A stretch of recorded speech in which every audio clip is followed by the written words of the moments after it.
State Mike Pompeo in Washington holding a press conference after meeting with Germany's foreign minister. He's talking about Iraq. Let's listen in. And our embassy in Baghdad. Our intelligence in this regard is solid. We can see the hand of the Ayatollah and his henchmen supporting these attacks on the United States. On Friday, I ordered the temporary relocation of U.S. government personnel from our consulate general in Basra. I also warned the Iranian government that we will hold it directly responsible for any harm to Americans or our diplomatic facilities, whether perpetrated by Iranian forces or by associated proxies or elements of those militias. These latest destabilizing acts in Iraq are attempts by the Iranian regime to push back on our efforts to constrain its malign behavior. Clearly, they see our comprehensive pressure campaign as serious and succeeding, and we must be prepared for them to continue their attempts to hit back, especially after our full sanctions are reimposed on the 4th of November. The United States will continue to stand with the people of Iraq as they chart a future based on Iraqi interest, not those dictated by Iran. Even with the temporary relocation of our staff, we are supporting the delivery of clean water to the 750,000 residents in Basra. Now let me turn to the ICJ ruling from today. I'm announcing that the United States is terminating the 1955 Treaty of Amity with Iran. This is a decision, frankly, that is 39 years overdue. In July, Iran brought a meritless case in the International Court of Justice alleging violations of the Treaty of Amity. Iran seeks to challenge the United States' decision to cease participation in the Iran nuclear deal and to reimpose the sanctions that were lifted as a part of that deal. Iran is attempting to interfere with the sovereign rights of the United States to take lawful actions necessary to protect our national security. And Iran is abusing the ICJ for political and propaganda purposes. And their case, as you can see from the decision, lacked merit. Given Iran's history of terrorism, ballistic missile activity, and other malign behaviors, Iran's claims under the treaty are absurd. The court's ruling today was a defeat for Iran. It rightly rejected all of Iran's baseless requests. The court denied Iran's attempt to secure broad measures to interfere with U.S. sanctions and rightly noted Iran's history of noncompliance with its international obligations under the Treaty on Non-Proliferation of Nuclear Weapons. With regard to the aspects of the court's order focusing on potential humanitarian issues, we have been clear. Existing exceptions, authorizations, and licensing policies for humanitarian-related transactions and safety of flight will remain in effect. The United States has been actively engaged on these issues without regard to any proceeding before the ICJ. We're working closely with the Department of the Treasury to ensure that certain humanitarian-related transactions involving Iran can and will continue. That said, we're disappointed that the court failed to recognize that it has no jurisdiction to issue any order relating to these sanctions measures with the United States, which is doing its work on Iran to protect its own essential security interests. In light of how Iran has hypocritically and groundlessly abused the ICJ as a forum for attacking the United States, I am therefore announcing today that the United States is terminating the Treaty of Amity with Iran. I hope that Iran's leaders will come to recognize that the only way to secure a bright future for its country is by ceasing their campaign of terror and destruction around the world. The third item, putting the diplomatic team from the United States Department of State back on the field. I want to talk about the fact that there are 65 nominees now sitting with the United States Senate. That's over a quarter of all the senior level confirmable positions that the United States Department of State is tasked with using to achieve its diplomatic outcomes. And I want every single American to know that what Senator Menendez and members of the Senate are doing to hold back American diplomacy rests squarely on their shoulders. Both Republicans and Democrats agree that a fully staffed State Department is critical to American national security. And Dean, when I was before the Senate Foreign Relations Committee, Senator Menendez told me, quote, "The problem is we have an emaciated State Department under this administration," end of quote. Well, we've now done our part to fix that. He now needs to do his, and the Senate needs to do its part. These candidates are quality candidates. They are not sitting on the Senate floor because of objections with respect to their quality, their professionalism, their excellence, and their ability to deliver American foreign policy. Wave after wave of these extremely qualified nominees have been sent to the United States Senate. Let me give a few examples. John Richmond, he's been stuck for 85 days while we try to make necessary progress on combating human trafficking, a priority for this administration and a shared priority of Senator Menendez. We have Kim Breyer, the president's nominee to head up Western Hemisphere affairs, stuck for 204 days while the crisis in Venezuela and Central America continues to rage. David Schenker, the president's nominee to lead the Bureau of Near East Affairs, is held up while the humanitarian crisis continues and while Iran continues to undermine peace and stability throughout the Middle East. Russia is seeking to prey on our elections, but Ellen McCarthy, a 30-year veteran of the intelligence community, and the president's choice to head the Bureau of Intelligence and Research, sits on the Senate floor. As American forces are engaged against terrorists around the world, Clark Cooper, an experienced military professional designated to lead the Bureau of Political Military Affairs, waits for the Foreign Relations Committee to act on his nomination. You should know that as a former member, I completely appreciate the Senate's advice and consent role and their duty to conduct oversight. And I understand their need to be fair and honest brokers. But that's not what is being engaged in. We need these people. What's happening is unprecedented. We have members of the United States Senate for whom partisanship has now driven delay and obstruction of getting America's diplomatic corps into every corner of the world. It will impact our operations, our ability. We don't have a COO. The Undersecretary for Management now coming on 2 years with no one filling that position. And enormous complex operations keeping our diplomats safe around the world don't have a senior leader to manage those operations. There are real, direct impacts of not having these people confirmed, and I implore the United States Senate to take these quality, talented people and allow them to do what it is they have agreed to do on behalf of the United States. And with that, I'm happy to take a couple questions. I'll start with Leslie from Reuters. Thank you very much. Mr. Secretary, does the ruling of the World Court, does that have any practical impact on what the U.S. is, on U.S. sanctions, number one? And number two, what assurances can you give that this will not impact any humanitarian aid? Because the court actually said that it was not enough, that the U.S. That the U.S. assurances were not adequate. Mm-hmm. The United States has been very clear. We will continue to make sure that we are providing humanitarian assistance in a way that delivers for the people we have spoken very clearly about, the Iranian people. We care deeply about them. We will make sure that we continue to afford the flexibility so that that assistance can be needed. Having said that, the choices that are being made inside of Iran today to use money to foment terror around the world, to launch ballistic missiles into airports throughout the Middle East, to arm proxy militias in Iraq and in Syria and in Lebanon, those are dollars that the Iranian leadership is squandering.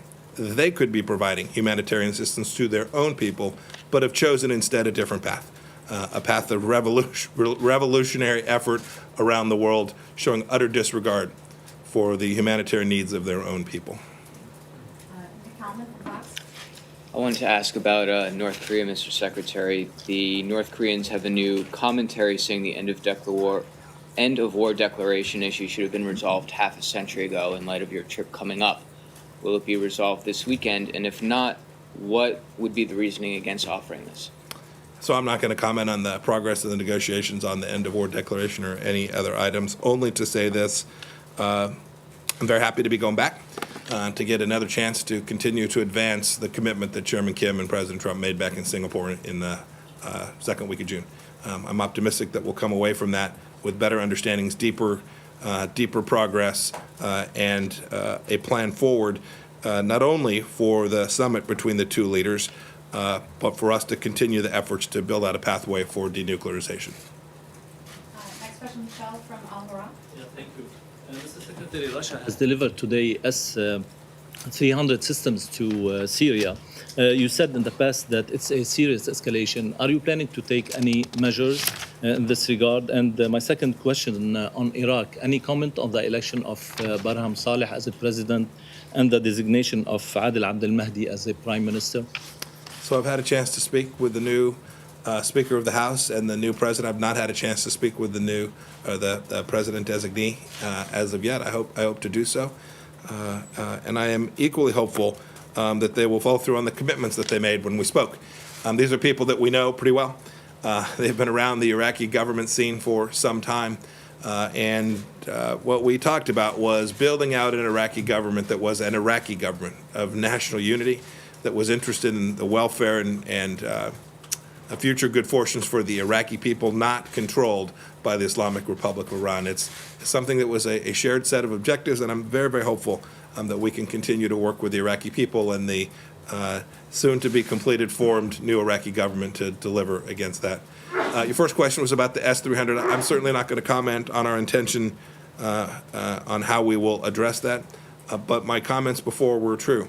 Having the Russians deliver the S-300 into Syria presents greater risk to all of those in the affected areas and to stability in the Middle East. We consider this a very serious escalation. Thank you. Last question, Kylie from CBS News. Hi, Secretary. Question, can you explain to us a little bit the practical reality of the U.S. terminating the amity with Iran and just how we'll see that play out?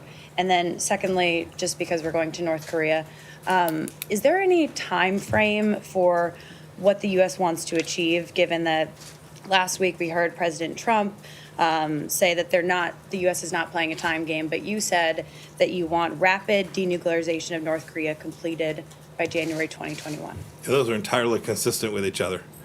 We want it fast, but we're not going to play the time game. My comment about 2021 was not mine. I repeated it, but it was a comment that had been made by the leaders who'd had their inter-Korean summit in Pyongyang. They had talked about 2021 when they were gathered there. And so I was simply reiterating this as a timeline that they were potentially prepared to agree to. President Trump's comments are exactly right. This is a long-term problem. This has been outstanding for decades. We've made more progress than has been made in an awfully long time. And importantly, we've done so in a condition which continues to give us the opportunity to achieve the final goal. That is, the economic sanctions continue to remain in place. The core proposition, the thing which will give us the capacity to deliver denuclearization, isn't changing. If you heard the comments at the UN Security Council, complete unanimity about the need for those to stay in place. The Russians and the Chinese had some ideas about how we might begin to think about a time when it would be appropriate to reduce them, but to a country, they were supportive of maintaining the UN Security Council resolutions and the sanctions that underlay them. That is a global commitment that I'm not sure there's many issues in the world you can find such unanimity. And so my efforts this week will be one more step along the way towards achieving what the UN Security Council has directed the North Koreans to do. And the practical fallout from pulling out of the treaty? We'll see what the practical fallout is. The Iranians have been ignoring it for an awfully long time. We ought to have pulled out of it decades ago. Today marked a useful point with the decision that was made this morning from the ICJ. This marked a useful point for us to demonstrate the absolute absurdity of the Treaty of Amity between the United States and the Islamic Republic of Iran. Thank you, everybody. We have to go now. Great. Thanks, everyone.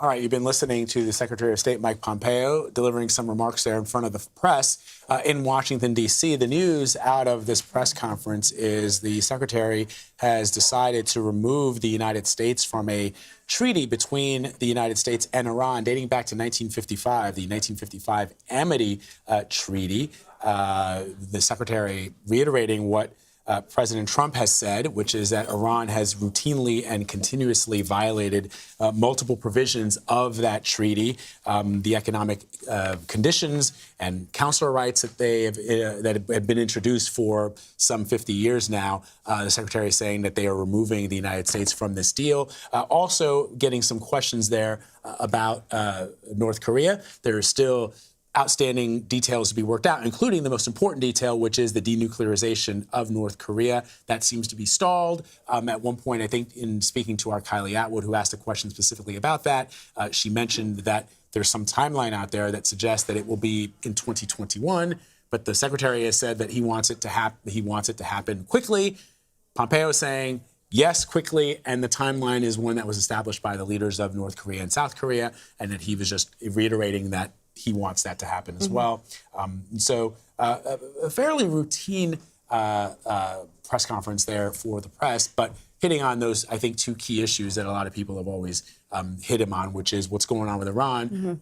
This, I think, steps up the belligerence between the two countries and the understanding as to when we can expect some kind of a denuclearization, even a move towards denuclearization, which as of yet we have not seen. Well, I mean, we're still sort of seeing that gap between the expectations between the two countries, right? That North Korea feels as if it is moving in the right direction. There's been some dismantling of nuclear test facilities and so forth. The expectation was that they thought maybe they'd be seeing some sanctions being lifted. And recently they've sort of voiced their disappointment that the U.S. has not moved in their favor, even calling the U.S. a bully. So perhaps it's good news that Pompeo is scheduled to return to North Korea and resume talks. He was supposed to talk, was it a few weeks ago, and the president pulled him back.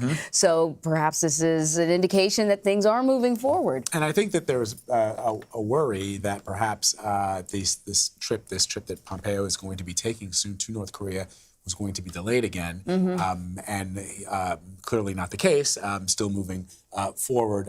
We'll travel there on Friday. So our Errol Barnett is there. We're trying to get him in front of a camera to break down some of the things that he that we've just been talking about. But I think this treaty is really interesting. I think that it sort of indicates sort of a new line of, for lack of a better word, attack. You know, what we've been hearing a lot from the Secretary of State has been encouraging the people in Iran that if they're upset about the economy because the economy is falling apart, right, so they should blame that their own leaders. Sort of the Secretary of State has been encouraging, if you want, instability within Iran. That's been the focus after pulling out of the nuclear deal. And now we see this, and I think it's sort of interesting the way the U.S. is turning up the heat, putting pressure on, I don't know, well, maybe putting pressure on the other signatories to that deal isn't working. They're remaining firmly behind the nuclear deal. So perhaps what we're seeing is a pivot. Okay, we'll try something else. And at the end of the day, you know, we're in a new paradigm right now where the United States is no longer considered, just because of the things that the president has said, which is that he wants his administration to be more inwardly focused, right? America is going to go alone. It's a sovereign nation. President at the UN last week saying that other nations should feel free to do exactly the same thing. It strikes me that North and South Korea are moving ahead with the plans that they have in place. China has been a player in those discussions as well. But it does seem that what is happening certainly because the president made the earth transforming decision to meet with a North Korean dictator. That was huge, and it was a big win for the president and the Trump administration. But having done that, now North and South Korea are moving along with whatever timeline that they have in mind. Yeah. And I suspect that for Moon Jae-in, the leader of South Korea, he's in tune to what the United States is doing and certainly wants the U.S. as a partner, but is establishing relationships with his North Korean counterpart that may, in essence, eclipse whatever we, decide to do. Yeah, well, that is the fallout, as we know, of an America First foreign strategy, right? That when America pulls back, other countries will move forward with their own agenda, just like the president is suggesting. So South Korea moves forward with its agenda with North Korea. The other signatories to the Iran nuclear deal, well, they move forward with what they want, which is not in line with what the U.S. wants necessarily. But we do have Errol Barnett. He's in Washington covering the Secretary of State's meeting and the conference. So, Errol, what stood out to you about what the Secretary had to say? Well, the big news out of today's press conference, Vlad and Anne-Marie, is that Secretary Pompeo announced that the U.S. is terminating an agreement with Iran, a treaty that goes back decades. It's called the Treaty of Amity. It dates back to 1955. This was signed under the Eisenhower administration, just to give you a sense of how far in history this agreement goes. And effectively, it was an agreement that established a positive relationship and reciprocal trade. Well, Secretary Pompeo today saying the U.S. will withdraw from that treaty in addition to ordering a temporary evacuation of members of the U.S. diplomatic staff in southern Iraq in the Basra location, all because of Iran's malign activity, according to the Secretary of State, in the region. And just a quick, related to the UN General Assembly from last week, Iran has complained to the legal body that mediates disputes between member nations that the American implementation of sanctions violates human rights and other issues. Well, the International Court of Justice ruled that the United States should withdraw any restrictions of exporting humanitarian aid to Iran. Secretary Pompeo saying that that decision also found that the U.S. was justified in implementing its sanctions in the first place. So what you effectively see today is a further ratcheting up of tensions between the U.S. and Iran and a slight breakdown of diplomatic communication channels between the two. And Errol, the other sort of interesting news out of foreign policy circles today is a story in the Washington Post of a reporter who has been it's not very clear if he's been detained in Turkey. His wife was waiting for him. He is a Saudi journalist who has worked for numerous news organizations here in the United States, including the Washington Post. He had been very critical of the Saudi government. He went into the Saudi consulate in Turkey. What else do we know? Well, this is very interesting. It's one of these kind of, missing individual mysteries. The man's name is Jamal Khashoggi. He has been a columnist and a journalist in Saudi Arabia for decades and has been critical of the Saudi government for its detention of activists, for prominent businessmen and others in the wake of its reforms. We know that Saudi Arabia permitted women the ability to drive for the first time recently, but yet still detained female activists. This journalist was critical of that decision. He has worked for the Washington Post as a columnist and has been critical of this ruling family, a family which has seen activists, prominent business people and others detained under their rule, as well as journalists. And according to our partners at the BBC, this journalist was going to the consulate in Turkey, in Istanbul, for routine paperwork. His fiancée was told to wait outside. He did not have his mobile phone with him, and that was late Tuesday. There has been no word from him, and we have not heard anything officially yet from Saudi officials. Now, as he is not an American citizen, the State Department has not said anything on his behalf yet. But as you mentioned, the Washington Post is being transparent with what they know about his whereabouts because there are still so many unanswered questions. And that, of course, a key publication here in the U.S. So we'll continue to wait and see what happens. But it's almost been now 24 hours that this journalist, Jamal Khashoggi, has been missing after last being seen in the Saudi consulate there in Istanbul. And I think it's important to just report on this because we are seeing an unprecedented number of attacks on journalists over the last several years. The Committee to Protect Journalists indicates that as of 2018, some 60 journalists have gone missing in just doing their job. Errol Barnett, we thank you for that. We appreciate it. You got it. Vlad, it's not just that. When we look at Saudi Arabia, the Crown Prince has been making all sorts of moves that look like liberal moves, but we have to remember, he's jailing activists still. There was that big row, that fight between Canada and Saudi Arabia because the foreign minister, I believe, criticized Saudi Arabia for jailing activists. So while there's some movement forward, there's still also a lot of things that have not changed at all about the kingdom. It's a monarchy. And so ultimately, the idea, the concept of human rights and of freedom and of liberty is not one that really exists under an absolute monarchy. And so they can put in reforms and they can let women drive and they can do a whole bunch of other things that to the West appear to at least show a loosening of some of the restrictions that they have. The reality is that under their system of government, it's ultimately up to whoever's ruling that country. Right. Not people at the ballot box. Very true. We've got a lot more news ahead. Keep it right here. You're streaming CBSN.